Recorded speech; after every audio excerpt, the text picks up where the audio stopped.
ஹalleluya.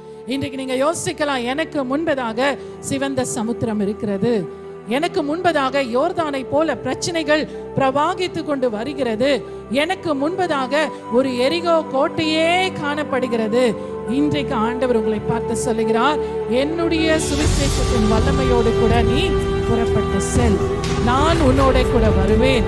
என் சுவிசேஷத்தின் வல்லமையை உன் வாழ்க்கையிலே நீ பேச ஆரம்பி, என் வசனத்தை நீ பேச ஆரம்பி. பரிசுத்த ஆவியின் வல்லமைக்குள்ளாக உன்னை தரித்துக்கொள். உன்னுடைய வாழ்க்கையிலே என்னென்ன தடைகள் காணப்படுகிறதோ ஆவியானவருடைய பலத்தினாலே அவைகளிலிருந்து ஒரு விடுதலை பெற்றுக்கொள். என்னுடைய நாமத்தினாலே ஹalleluya. இஸ்ரவேல் ஜனங்கள் வாழ்க்கையில நடந்த காரியம் எல்லாருக்குமே தெரியும். ஆண்டவருடைய வசனத்துக்கு அவர்கள் கீழ்ப்படியாமல் நடக்கும் பொழுது அவருடைய சத்துருக்களுக்கு ஆண்டவர் அதிகாரத்தை கொடுத்தார். இந்த வசனத்திலே ஆண்டவர் சொல்லுகிறார், என் ஜனம் எனக்கு செவி கொடுத்து என் வழிகளில் நடந்தால் நான் அவர்கள் சத்துருக்களுக்கு விரோதமாக திருப்புவேன் என்று ஆண்டவர் சொல்லுகிறார். இன்றைக்கு உங்களுடைய வாழ்க்கையில நீங்கள் தேவன் விரும்புகிற ஒரு பூரண ஆசீர்வாதத்தை நன்மைகளை பெற்றுக் கொள்ளாமல் இருப்பதற்கான காரணம், உங்க வாழ்க்கையிலே தேவனுக்கு முழுமையாக நீங்கள் அர்ப்பணித்து வாழ்கிறீர்களா? உங்க வாழ்க்கையிலே கர்த்தருக்கு முதலிடத்தை கொடுக்கிறீர்களா? எந்த ஒரு காரியமானாலும் உங்களுடைய முதன்மை ஆண்டவருக்கு என்று இருக்கிறதா, அல்லது சுய விருப்பத்தின் பிரகாரமாக உங்க வாழ்க்கையை நடத்துகிறவர்களாக நீங்கள் காணப்படுகிறீர்களா? மறு ரூபம் எப்படி நம் வாழ்க்கையில வரும்? எப்படி நம்முடைய மனம் புதிதாகும்? ஒரு உலக மனிதனுக்கு நேராக ஒரு இக்கட்டான சூழ்நிலை வந்த உடனே என்ன செய்வான்? ஐயோ, இப்படிப்பட்ட பிரச்சனை வந்துருச்சே, நான் எங்க போவேன்? யார் எனக்கு உதவி செய்வாங்க? யார் எனக்கு இப்படி செய்வாங்கன்னு சொல்லி கலங்குவான். ஆனா தேவ பிள்ளைகளா இருக்கிற ஒரு விசுவாசிகளா இருக்கிற நம்முடைய நம்பிக்கை எதன் மீது காணப்பட வேண்டும் என்று சொன்னால், அசையாத கண்மலையா இருக்கிற நம்முடைய ஆண்டவர் மீது நம்முடைய நம்பிக்கை இருக்கும் என்றால், நீங்கள் சந்திக்கிற பிரச்சனைகள் அவருக்கு முன்பிலே ஒன்றுமே இல்லை. ஹalleluya. கர்த்தராலே எல்லாவற்றையும் சந்திக்க முடியும். எல்லா சோதனைகளிலிருந்து உங்களை ஜெயிக்க அவராலே செய்ய முடியும். Praise the Lord, dear brothers and sisters. மகிமையான நம்பிக்கை நேரத்திற்கு உங்களை நாங்கள் வரவேற்கிறோம். இதனாலும் கூட உங்களை சந்திப்பது மிகுந்த ஒரு மகிழ்ச்சியாக இருக்கிறது. இந்த மகிமையான நம்பிக்கை நேரத்திலே பைபிளிலே அறியப்படாத கதாபாத்திரங்களை குறித்து ஒவ்வொரு வாரமும் நாம் சிந்திக்க இருக்கிறோம். ஆகவே இந்த நேரத்திலும் கூட தேவ கிருபையினாலும் தேவ சமாதானத்தினாலும் நீங்கள் நிறையப்பட்டவர்களாக ஆசீர்வதிக்கப்பட்டவர்களாக இருக்க வேண்டும் என்பது எங்களுடைய வாஞ்சை. ஆகவே தொடர்ந்து நிகழ்ச்சிக்குள்ளாக நாம் கடந்து செல்லலாம். இந்த நாளிலும் கூட நாம் சிந்திக்க போகிறதான ஒரு கதாபாத்திரம் அப்போஸ்தல நடபடிகளில் இருக்கக்கூடிய 13ஆம் அதிகாரம் 1ஆம் வசனத்திலே நான் வாசிக்கிறேன். அந்தியோகியா பட்டணத்தில் உள்ள சபையிலே பர்னபாவும் நீகர் எனப்பட்ட சிமியோனும் சிரனே ஊரானாகிய லூகியும் கார்பங்கு தேசாதிபதியாகிய ஏரோதுடனே கூட வளர்க்கப்பட்ட மனாயினும் சவுலும் தீர்க்கதரிசிகளாயும் போதகர்களாயும் இருந்தார்கள். ஆமென். ஆகவே இந்த வசனத்திலே பார்க்கும் பொழுது நாம் அதிகமாக அறியப்படாத 5 பேருடைய பெயர்களை பார்க்கிறோம். ஆனால் இந்த நாளிலே நம்முடைய தியானத்துக்கு என்று சொல்லி மனாயினை குறித்து சில வார்த்தைகளை சிந்திக்கும்படி நாம் இந்த நேரத்திலும் கூட நம்முடைய நேரங்களை தேவனிடத்திலே கொடுப்போம். மனாயினை குறித்து இந்த வசனத்திலே வாசிக்கும் பொழுது தேசாதிபதியாகிய ஏரோதுடனே கூட வளர்க்கப்பட்ட மனாயின் என்று நாம் வாசிக்கிறோம். பொதுவாக பைபிளை நம்ம பார்க்கும் பொழுது ஆண்டவர் ஒவ்வொரு வாக்கியங்களையும் தேவ ஆவியினாலே கொடுக்கப்பட்டு இருக்கிறது என்று வாசிக்கிறோம். ஆகவே இந்த இடத்துல மனாயின் என்று சொல்லக்கூடியதான இந்த மனிதனுடைய பெயர் எதற்காக இடம்பெற்று இருக்கிறது?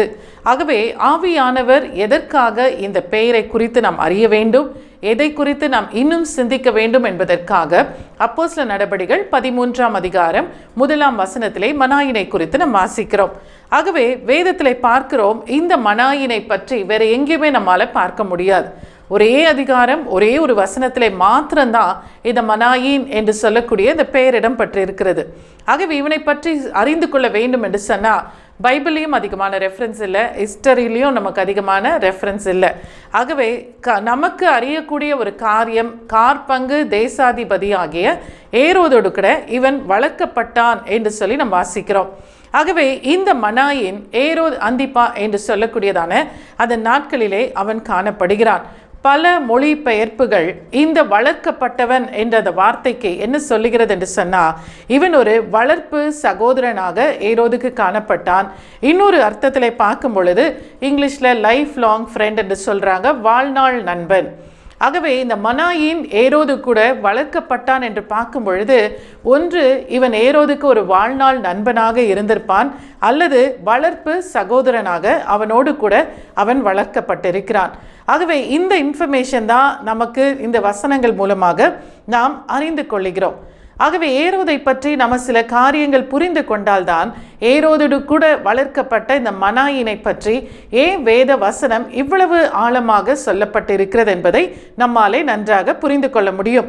ஆகவே இந்த ஏரோது யார் என்று சொல்லி பார்க்கும் பொழுது, யோவான் ஸ்நானனுடைய சிரச்சேதத்துக்கு முக்கியமான காரணனாய் இருந்தவன்.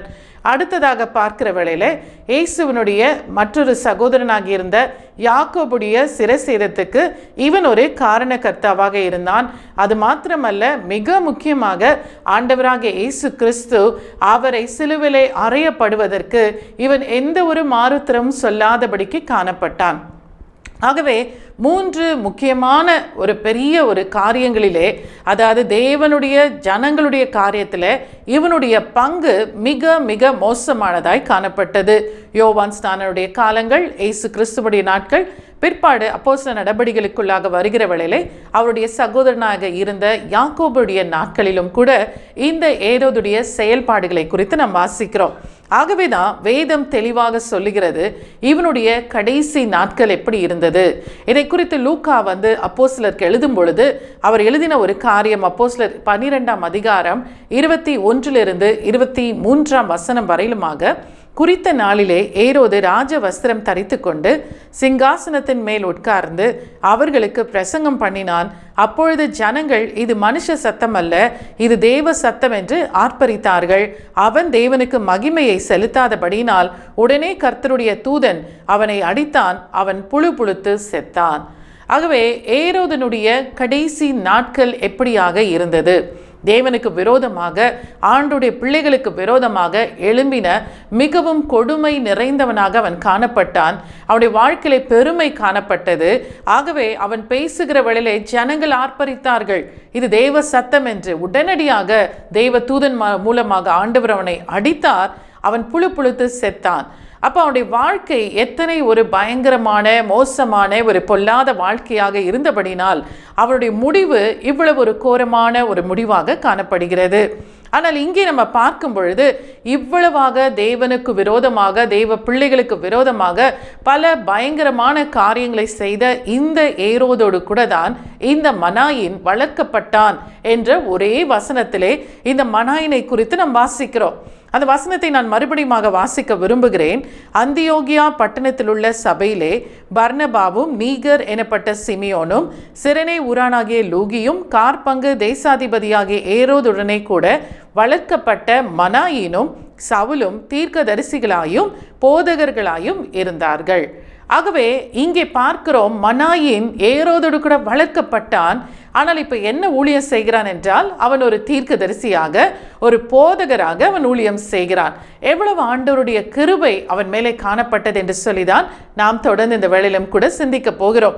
ஆகவே அவனுடைய வாழ்க்கையிலிருந்து இந்த ஒரு வசனத்தின் மூலமாக நாம் என்ன கற்றுக்கொள்ள போகிறோம்?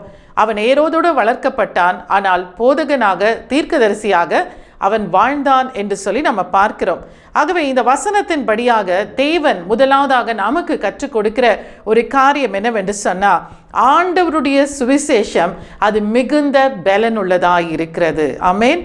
ஆண்டவருடைய சுவிசேஷத்திற்கு ஒரு மிகுந்த பலன் உண்டாய் இருக்கிறது. ரோமர் 1ஆம் அதிகாரம் 16ஆம் வசனத்திலே நாம் வாசிக்கிறோம், கிறிஸ்துவின் சுவிசேஷத்தை குறித்து நான் வெட்கப்படேன். முன்பு யூதரிலும் பின்பு கிரேக்கரிலும் விசுவாசிக்கிறவன் எவனோ அவனுக்கு இரட்சிப்பு உண்டாவதற்கு அது தேவ பலனாயிருக்கிறது. ஆமென். ஆண்டவருடைய சுவிசேஷம் இரட்சிக்கப்படுவதற்கு தேவ பலனாய் இருக்கிறது. ஆகவே ஏரோதுடைய நாட்களிலே சபை துன்புறுத்தப்பட்டு வந்து கொண்டிருந்தது. அந்நாட்களிலே அவன் பேதுருக்கு விரோதமான காரியங்களை செய்தான், யாக்கோபை சிரசேதம் செய்தான். இப்படிப்பட்ட ஒரு கொடுமையான நாட்களிலே தான் ஆண்டவர் யாரை தொட்டார் என்றால் அவனோடு கூட வளர்க்கப்பட்ட மனாயினை தேவன் தொட்டார். ஆண்டவருடைய சுவிசேஷத்தின் வல்லமை அவனுடைய வாழ்க்கையை தொட்டது என்று சொல்லி நாம் பார்க்கிறோம். ஆகவே இந்த துன்புறுத்தக்கூடிய இந்த காலகட்டங்களிலே கர்த்தருடைய சுவிசேஷமானது மிக வேகமாக பரவி கொண்டு வந்தது. இந்த அதிகாரங்களை நாம் பார்க்கும் பொழுது அப்போஸ்தலர் நடபடிகள் 12ஆம் அதிகாரத்தின் கடைசியில அங்கு பவுலை குறித்தும் சீலாவை குறித்தும் பர்னபாவை குறித்தும் நாம் வாசிக்கிறோம். அப்போஸ்தலர் நடபடிகள் 12ஆம் அதிகாரத்தின் இறுதியிலே பவுலனுடைய ஊழியங்களை குறித்தும் பர்னபாவுடைய ஊழியங்களை குறித்தும் நாம் வாசிக்கிறோம். அப்போஸ்தலர் 13ஆம் அதிகாரம் 1ஆம் வசனத்துக்குள்ளாக நாம் வரும்பொழுது ஆண்டவர் பவுலையும் பர்னபாவையும் ஊழியத்திற்கென்று அவர் அழைத்து செல்கிறார். அவர் அழைத்து செல்லும் பொழுது அவர்களுடைய சமூகம் அந்த இடத்துல இல்லாதிருப்பதற்கு அங்கு இருக்கக்கூடிய மக்கள் அதை வெறுமையாக உணரவில்லை. காரணம், அவர்களுடைய இடத்தை நிரப்பக்கூடியதான மனுஷர்களை தேவன் அந்த இடத்திலே ஊழிய பாதிலே எழுப்பினார். அதில் ஒருவனாக மனாயின் காணப்படுகிறான். அப்போ ஒரு சபையை நிர்வகிக்கும் வகையில், ஒரு சபைக்கு போதகராக, ஒரு சபைக்கு தீர்க்க தரிசன வார்த்தைகளை சொல்லி ஆண்டவருடைய வழிநடத்துதலின்படி நடத்தும்படிக்கு கர்த்தர் அவருடைய சுவிசேஷத்தின் வல்லமை மூலமாக மனாயினை தன்னுடைய குடும்பத்தில் ஒருவனாக அவர் சேர்த்து கொண்டு வந்தார். ஆகவேதான் அந்தியோகியா சபையிலே நாம் பார்க்கும் பொழுது பவுலும் பர்னபாவும் ஊழியத்திற்கென்று பிரித்தெடுக்கப்படுகிற வேளையிலே அந்த இடத்திலே மனாயின் தேவனுடைய ஊழியத்தை மிக வல்லமையோடு கூட செய்து கொண்டிருந்தார். ஆண்டவருடைய ஊழியம் மிக வல்லமையாய் செயல்படுவதற்கு காரணம் தேவனுடைய பலன், தேவனுடைய வல்லமை. ஆமென். இந்த நாட்களிலும் கூட நம்முடைய வாழ்க்கையில நாம் யோசிக்கலாம், எப்படி இந்த ஊழியத்தை நான் எடுத்து செயல்படுத்துவது? என்னால் பேச வராதே, எனக்கு அங்கும் இங்கும் செல்ல முடியாதே. ஆனால் கர்த்தர் சொல்லுகிறார், கர்த்தர் கிறிஸ்து இயேசுவினுடைய சுவிசேஷத்தின் வல்லமை நம் ஒவ்வொருவர் வாழ்க்கையிலும் அது தேவ பலத்தை கொடுக்கக்கூடியதாக இருக்கிறது. ஆகவே அது ரட்சிப்பு உண்டாகக்கூடிய அந்த தேவ பலத்தை மனாயின் தன் வாழ்க்கையிலே அறிந்து கொண்டார். அந்த ஒரு கர்த்தரை அறிகிற அறிவானது மனாயின் எப்படி வளர்க்கப்பட்டு இருந்தானோ அதிலிருந்து ஒரு வேறுபட்டதான ஒரு வாழ்க்கை அவனுக்கு கொடுத்து கர்த்தருக்காக எழும்பி நிற்கக்கூடிய ஒரு மனிதனாக அது மாற்றியது. இரண்டாவதாக பார்க்கும் பொழுது, ரட்சிப்பை பெறுவதற்கு நம்முடைய இருதயங்கள் எப்பொழுதுமே நல்ல இருதயங்களாக, உண்மையுள்ள இருதயங்களாக காணப்பட வேண்டும். இங்கே மனாயினுடைய இருதயமானது ஒரு செவ்வையான இருதயமாக, தேவ வார்த்தையை ஏற்றுக்கொள்ளுகிற இருதயமாய் காணப்படுகிறது. ஆண்டவர் இதை பற்றி தான் விதைக்கிறவனுடைய உவமையில லூக்கா 8ஆம் அதிகாரம் 4 to 15 வரையிலுமாக வெவ்வேறு விதமான அங்கு நிலங்களை குறித்து அவர் சொல்லுகிறார். எல்லாவற்றையும் சொல்லி 15ஆம் வசனத்துக்குள்ளாக வருகிற வேளையிலே, நல்ல நிலத்தில் விதைக்கப்பட்டவர்கள் வசனத்தை கேட்டு அதை உண்மையும் நன்மையுமான இருதயத்திலே காத்து பொறுமையுடனே பலன் கொடுக்கிறவர்களாய் இருக்கிறார்கள்.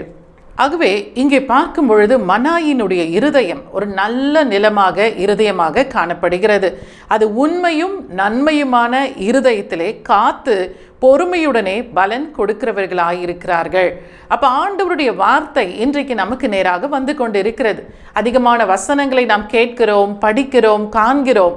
ஆனால் இந்த வார்த்தைகள் நமக்கு நேராக வருகிற வேளையிலே நாம் சிந்திக்க வேண்டியது, என்னுடைய இருதயமும் இப்படிப்பட்ட வசனத்தை கேட்டு உண்மையும் நன்மையுமான ஒரு இருதயமாக அதை பொறுமையுடனே நான் காத்து பலன் கொடுக்கிறவனாக, பலன் கொடுக்கிறவளாக நான் வாழ்கிறேனா? மனாயினுடைய வாழ்க்கையில நிச்சயமாக ரட்சிப்பானது ஒரு தேவ பலத்தை கொடுத்தது. ஆண்டவருடைய சுவிசேஷத்தின் வல்லமை மனாயினை மாற்றியது. அது மாற்றுகிற வேளையிலே தெய்வ வசனம் அவனுக்குள்ளாக அது உண்மையும் நன்மையுமான இருதயமாக அவனை மாற்றினபடினால்தான் அவனுடைய வாழ்க்கை ஒரு மிகுந்த பிரயோஜனம் உள்ள ஒரு வாழ்க்கையாக காணப்படுகிறது. ஆகவே தான் நம்முடைய வாழ்க்கையில அநேக நேரத்தில் மற்றவர்களுக்கு சுவிசேஷத்தை நாம் அறிவிக்கும் பொழுது சில தயக்கங்கள் நமக்குள்ளாக உண்டாகிறது. இவங்கெல்லாம் வசனம் கேட்பார்களா? இவர்களுக்கு இந்த வசனத்தை சொல்றதுனால பிரயோஜனம் உண்டாகுமா? இவர்கள் இந்த வசனத்தை கேட்டு அசட்டை பண்ணிவிட்டா நான் என்ன செய்வது? ஆகவே சுவிசேஷம் என்று சொல்லி நாம் புறப்பட்டு செல்லும் பொழுதோ, நம்முடைய அறிமுக மாணவர்களிடத்திலே சொல்லும் பொழுதோ பல மன தடைகள் நம்மிடத்திலே காணப்படுகிறது. அவ்விதமாக யாராகிலும் யோசித்திருந்தால் மனாயினுக்கு சுவிசேஷம் அறிவித்திருக்க முடியுமா? அல்லது கேட்ட வார்த்தையின்படி மனாயினை தேவன் தொட்டிருப்பாரா? இது எல்லாமே கர்த்தருடைய கிரியையாய் இருக்கிறது. நாம் எல்லாரும் தேவனுடைய பண்ணையிலே ஒரு வேலையாட்களாய் இருக்கிறோம். ஆகவே நம்ம செய்ய வேண்டிய கடமைகளை நாம் செய்து கொண்டே இருக்கிற வேளையிலே நம்முடைய ஆண்டவராகிய கர்த்தர் அவர் விளைய செய்கிற தேவனாய் இருக்கிறார். ஹல்லேலூயா. அந்த விளைய செய்கிற தேவன் எந்த மனுஷனையும் தொட அவராலே முடியும், எந்த இருதயத்தையும் மாற்ற அவராலே முடியும். ஒருவேளை நீங்கள் இதை பார்த்து கொண்டு இருக்கிற அந்த வேளையிலே நீங்கள் ஒருவேளை உங்களுடைய குடும்பத்தாரை குறித்து சிந்திக்கலாம். உங்களுடைய கணவனோ மனைவியோ பெற்றோரோ பிள்ளைகளோ இன்னும் ஆண்டவரண்டை வரவில்லையே என்று சொல்லக்கூடிய ஒரு யோசனையிலே காணப்படலாம். ஆனால் கர்த்தருடைய வல்லமையான சுவிசேஷம் யாருக்கெல்லாம் அது அறிவிக்கப்படுகிறதோ அந்த நிலத்தை தேவன் நல்ல நிலமாக பண்படுத்துவார். அந்த நிலத்தை அவரை ஏற்றுக்கொள்ளுகிற இருதயமாக தேவனாலே பண்படுத்த முடியும். ஆகவே நம்முடைய வாழ்க்கையிலே மனாயினுடைய சாட்சியை வைத்து கர்த்தராலே எவரையும் மேன்மைப்படுத்த முடியும், கர்த்தராலே எவரையும் தொட முடியும், கர்த்தராலே எவரையும் இரட்சிப்பின் கீழாக நடத்த முடியும். ஆகவேதான் சுவிசேஷம் எல்லாருக்கும் பொதுவான ஒரு காரியம். ஆகவே பல நேரங்களில் நம்ம சிந்தனைக்குள்ளாக ஒரு சிலருடைய வாழ்க்கையை பார்க்கும் பொழுது இவர்கள் சுவிசேஷத்தை ஏற்றுக்கொள்ள மாட்டார்கள் என்று நாம் நினைக்கிறோம். ஆனால் கடினமான இருதயம் உள்ளவர்களை பார்க்கும் பொழுது இவர்கள் எப்படி கர்த்தருக்கு இடம் கொடுப்பார்கள் என்று யோசிக்கிறோம். ஆனால் இதெல்லாம் நம்முடைய மனுஷீக பிரகாரமான யோசனைகள். ஆனால் தேவன் தெளிவாய் சொல்லுகிறார், அவருடைய சுவிசேஷத்திற்கு ஒரு வல்லமை காணப்படுகிறது. தீத்துவின் புஸ்தகம் 2ஆம் அதிகாரம் 11ஆம் வசனத்திலே நாம் வாசிக்கும் பொழுது, ஏனெனில் எல்லா மனுஷருக்கும் இரட்சிப்பை அளிக்கத்தக்க தேவ கிருபையானது பிரசன்னமாகி, ஆண்டவர் எல்லா மனுஷருக்கும் அவர் இரட்சிப்பை அளிக்கத்தக்க ஒரு தேவ கிருபையை அவர் மூலமாக பிரசன்னமாக்கி இருக்கிறார். ஆகவே கர்த்தருடைய வார்த்தை, ஆண்டவருடைய சுவிசேஷத்தின் வல்லமை குறித்து ஒரு நாளும் நாம் சந்தேகப்படாதபடிக்கு நம்மால் முடிந்த அளவுக்கு எல்லாரிடத்திலும் தேவனுடைய சுவிசேஷத்தை நாம் அறிவித்து கொண்டே இருக்கும் பொழுது நிச்சயமாக ஆண்டவர் ஒவ்வொரு வாழ்க்கையிலும் அவருடைய வார்த்தையின் வல்லமையினாலே அவர் இடைப்படுகிற தேவனாய் இருக்கிறார். அவரால் இரட்சிக்க கூடாத மனிதர் ஒருவருமே இல்லை. எவ்வளவு கடின இருதயம் உள்ளவர்களாக இருந்தாலும் கர்த்தராலே அவர்களுடைய மனதை மாற்ற முடியும், அவருடைய சிந்தனைகளிலே கிரியை செய்ய முடியும், அவர்களை தம்முடைய பிள்ளைகளாக ஆண்டவர் மாற்ற வல்லவராக இருக்கிறார்.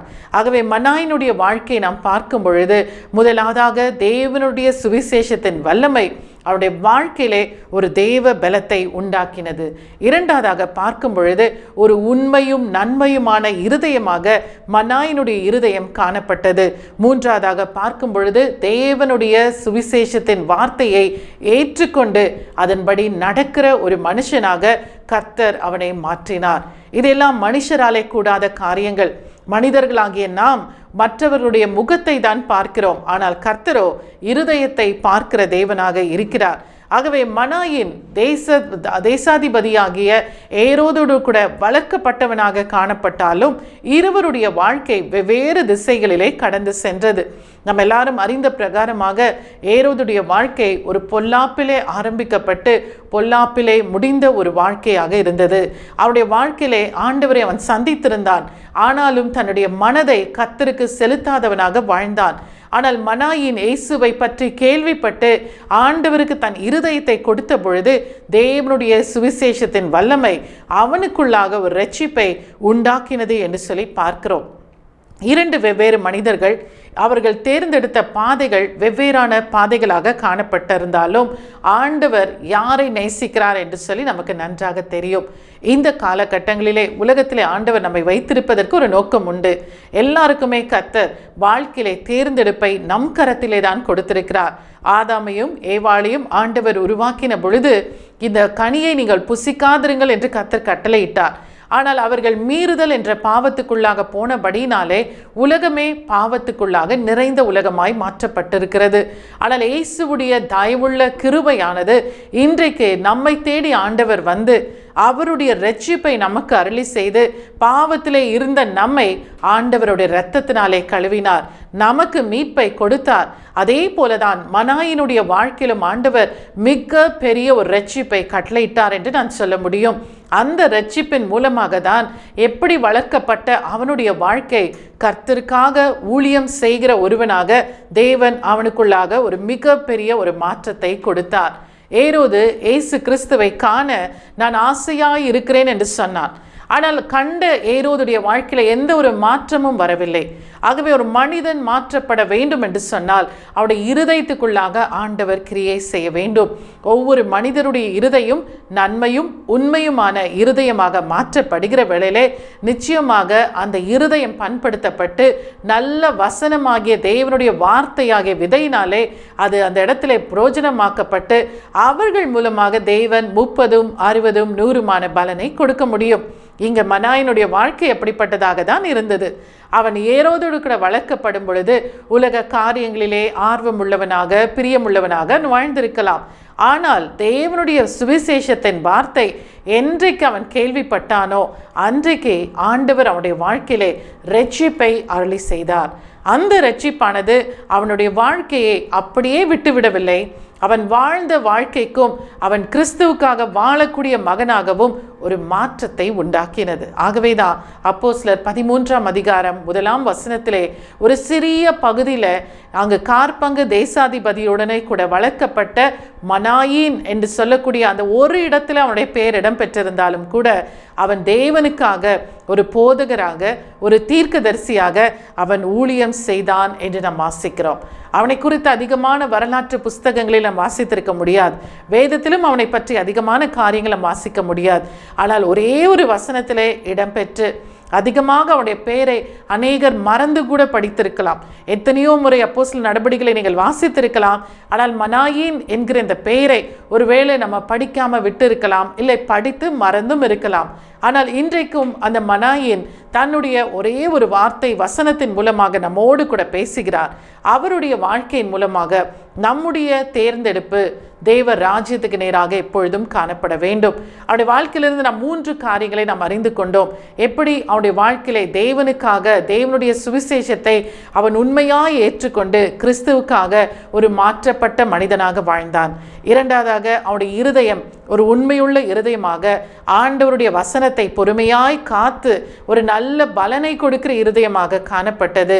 மூன்றாவதாக நம்ம பார்க்கும் பொழுது தேவனுடைய சுவிசேஷத்தை நாம் எல்லாருக்கும் அறிவிக்கிறவர்களாய் இருக்கிற வேளையிலே நிச்சயமாக ஆண்டவர் மாற்றங்களை கொடுப்பார், விளைய செய்வார். யாரை கொண்டாகிலும் கர்த்தர் ஜனங்களிடத்தில் இடைப்படுகிறவராய் இருக்கிறார். ஆகவே நம்முடைய வாழ்க்கையிலே மனாயின் ஒரு மிக சிறந்த ஒரு உதாரணமாய் காணப்படுகிறது போல நாமும் தைரியமாக தேவனுடைய சுவிசேஷத்தை அறிவிப்போம். அறியாத மக்களிடத்திலே கர்த்தரை நாம் அறிவிப்போம். ஆண்டவரை அவருடைய வாழ்க்கையிலே அறிமுகம் செய்வோம். கர்த்தர் எப்படி மனாயினை தொட்டாரோ அதே போல இந்த நாட்களிலும் உங்க குடும்பத்தில் அநேக மனாயின்கள் இருக்கலாம். உங்களோடு வேலை செய்கிற இடத்துல மனாயின்கள் இருக்கலாம். உங்களோடு கூட படிக்கிற இடத்துல மனாயின்கள் இருக்கலாம். ஆண்டவர் அவர்களை யாரை கொண்டு தொட வேண்டும் என்று எதிர்பார்க்கிறார்.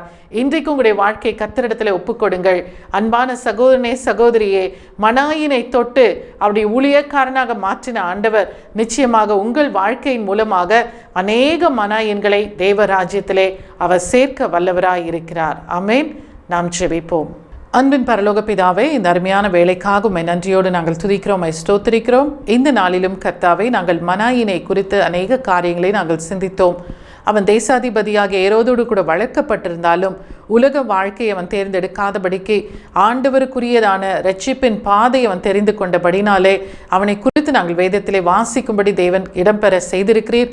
அதற்காய் நன்றி செலுத்துகிறோம். இது வேளையிலும் இதை பார்க்கிற ஒவ்வொரு நேயர்களுக்காக நாங்கள் நன்றி செலுத்துகிறோம். ஆண்டவரே, அவருடைய வாழ்க்கையில அப்பா மனாயினை போல அநேகரை அவர்கள் சந்திக்கலாம்.